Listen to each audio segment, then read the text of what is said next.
Beyoncé has caused people to lose their damn minds.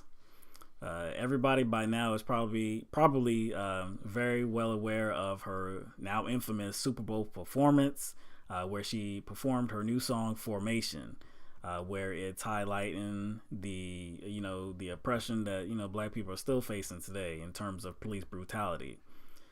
So it was very criticized for being anti-police, too racial, too divisive.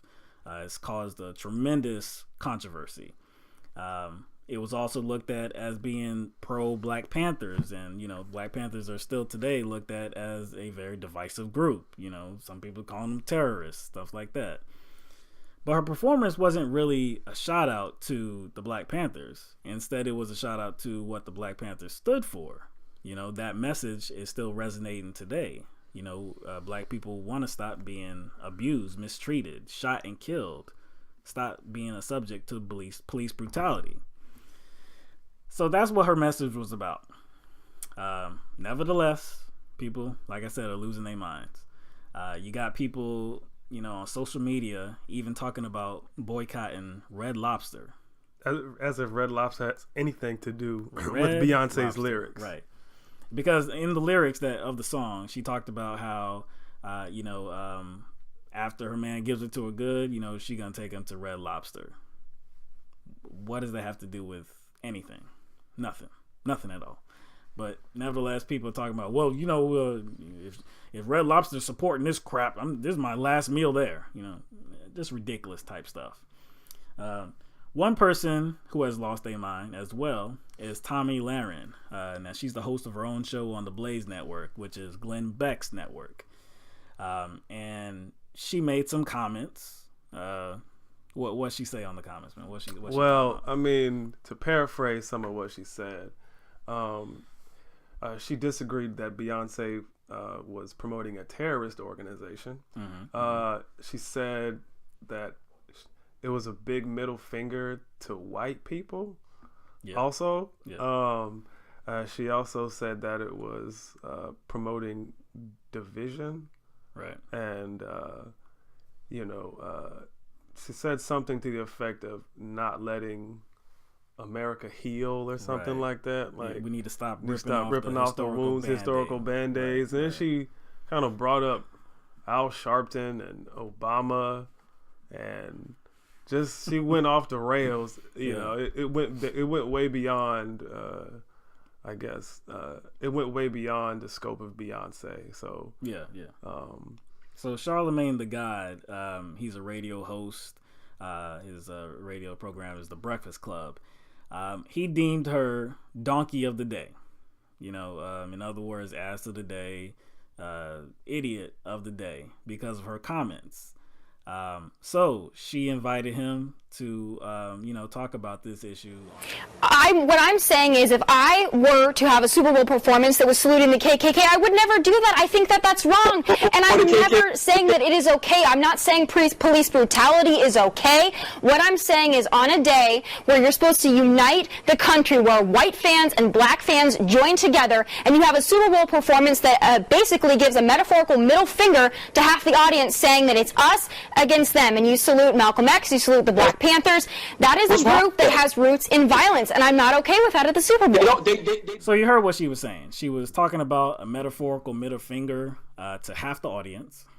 Which audience? What half of the audience was she talking about? She was also talking about Malcolm X and the Black Panthers being rooted in violence. And she also had the nerve to bring up the KKK and kind of liken the Black Panthers to the KKK. Well, if that's not the biggest false equivalence I have ever heard, I don't. It's almost like I don't even know what to say.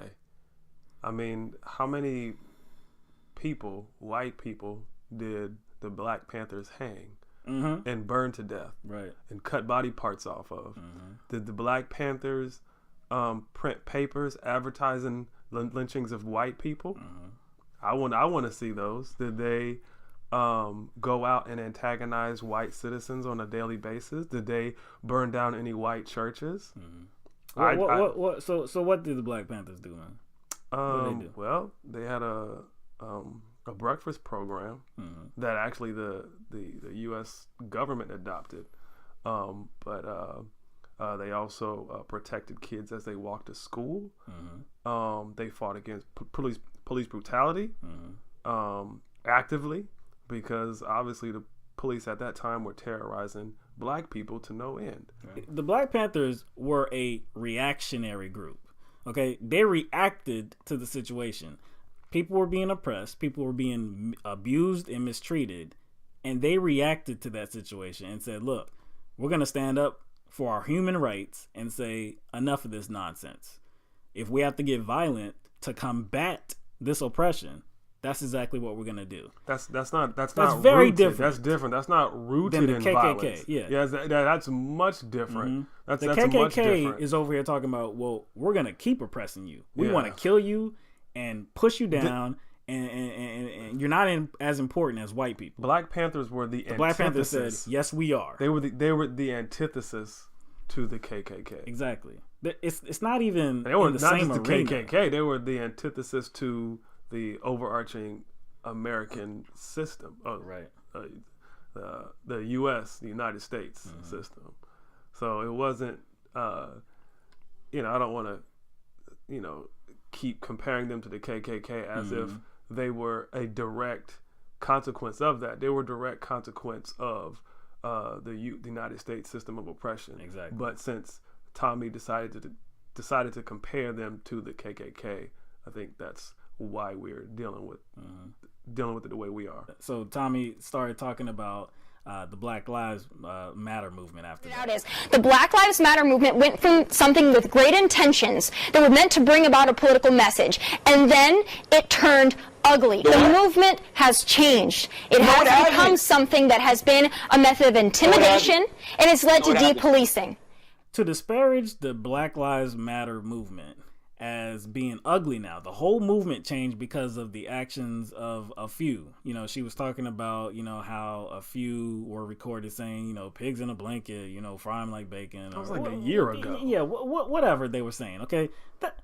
Why are you going to say that the whole movement is now indicative of those few who were spreading that message? That's just an excuse. Exactly. That is a, whether it's something she consciously recognizes. Oh, she recognizes. She's looking for an excuse to somehow blame the whole, castigate the whole movement. I don't even think castigate the whole movement, but for the larger purpose of almost invalidating what the movement stands for. Exactly. Like, okay, those things don't exist anymore because somebody said pigs in a blanket, fried like bacon. I mean, everything just, whatever their purpose is, doesn't exist anymore. It's so stupid. And Charlemagne the God, he quipped that, okay, look, so if you're gonna label the entire movement now as ugly, the whole movement changed now. It's ugly now because of the few that were doing that.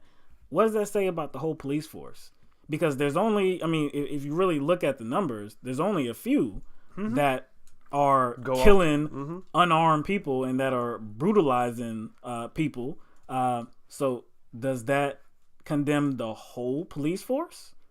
I don't think Tommy would agree with that. No. I don't think that's, but she's okay with saying that the whole Black Lives Matter movement now, saying something, actually just saying words, something ugly now. Saying words makes it ugly. But when, I guess, police brutalize, its citizens actually in doing something, that's not turning ugly at all. What's funny is, towards the end, she was talking about how because of her comments, she was being attacked on social media. Her Instagram page was being, quote, assassinated.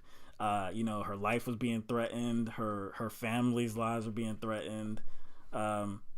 Do you know that you're a public figure? I personally don't care. We are in the age of social media.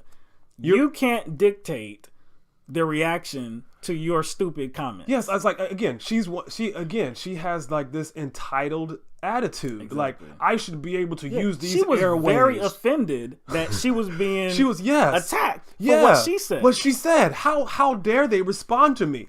I'm supposed to use these airways to present my side of things and my opinion. Unchallenged. Yeah. And when I get challenged, I feel attacked. No, that's not how it goes, sweetheart. That's not how it goes. Anybody with half a brain, like I said, you see that Super Bowl performance. Some people, like I said, lost their mind. But, when people say some real stuff, it causes conflict. And Beyonce's performance, her song, it's saying some real stuff. And when you get an entertainer or any kind of figure that has wide support across the racial lines, because she has a ton of white fans, right? Mm-hmm. But when you finally say something real, now they're gonna be like, "Oh, why are you being divisive? No, you're supposed to bring everybody together." Again, it's the whole. We ain't gonna get together if you don't address real problems. Exactly, that's the problem.